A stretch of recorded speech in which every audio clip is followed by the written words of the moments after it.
Hi అండి, అందరికీ నమస్తే. Welcome back to my channel. ఈరోజు మన రెసిపీ కందిపప్పు. ఈ పప్పు సింపుల్గా ఈజీగా చేసుకోవచ్చు, చాలా బాగుంటుంది.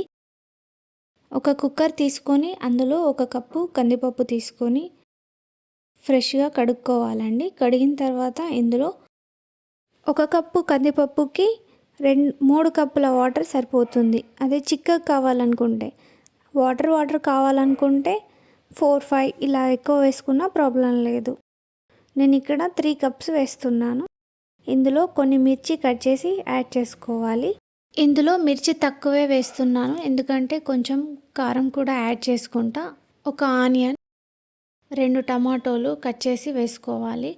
ఒక రెమ్మ కరివేపాకు, రుచికి సరిపడినంత సాల్ట్, కచ్చపక్క దంచి పెట్టుకున్న జీలకర్ర వెల్లుల్లి పేస్ట్, 1 టేబుల్ స్పూన్ కారం వేసుకొని క్యాప్ పెట్టేయాలండి. క్యాప్ పెట్టేసి ఒక 6 విజిల్స్ వచ్చేదాకా మంటని లో ఫ్లేమ్లో పెట్టుకోవాలి.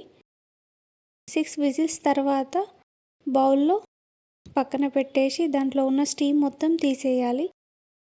స్టీమ్ మొత్తం తీసేసిన తర్వాత చూడండి ఎంత చక్కగా కందిపప్పు ఉడికిందో. ఇలా ఉడికిన తర్వాత పప్పు గుత్తి పట్టి ఇలా రుబ్బుకోండి.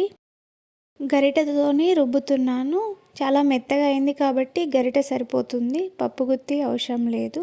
పప్పు గుత్తి ఉంటే పప్పు గుత్తితోనే రుబ్బండి. ఇలా మెత్తగా అనాలి. ఒక 2 మినిట్స్ పాటు ఇలా అంటే మెత్తటి పప్పు రెడీ అవుతుంది. ఇప్పుడు ఈ పప్పుని పక్కన పెట్టేసి మనం పోపు ప్రిపేర్ చేసుకుందాం. ఒక ప్యాన్ తీసుకొని అందులో 2 టేబుల్ స్పూన్ ఆయిల్ వేసుకోవాలి. ఆయిల్ హీట్ అయిన తర్వాత ఇందులో పొట్టు తీసి పెట్టుకున్న వెల్లుల్లి రెమ్మల్ని వేసుకోవాలి. 4-5 జీలకర్ర వేసుకోవాలి. 1 టేబుల్ స్పూన్ 1 టేబుల్ స్పూన్ ఆవాలు వేసుకోవాలి.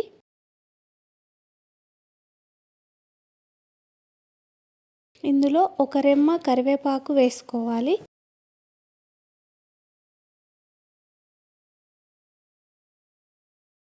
2-3 ఎండుమిర్చిలు వేసుకోవాలి.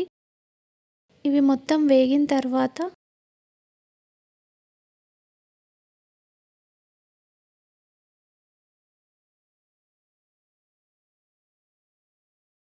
రుబ్బి పక్కన పెట్టుకున్న పప్పులోకి ఈ పోపుని యాడ్ చేసుకోవాలి. యాడ్ చేసుకొని ఈ పోపు మొత్తం పప్పులో కలిసేదాకా కలపాలి. కలిపిన తర్వాత ఇందులో కట్ చేసి పెట్టుకున్న కొరియాండర్ని వేసుకోవాలి.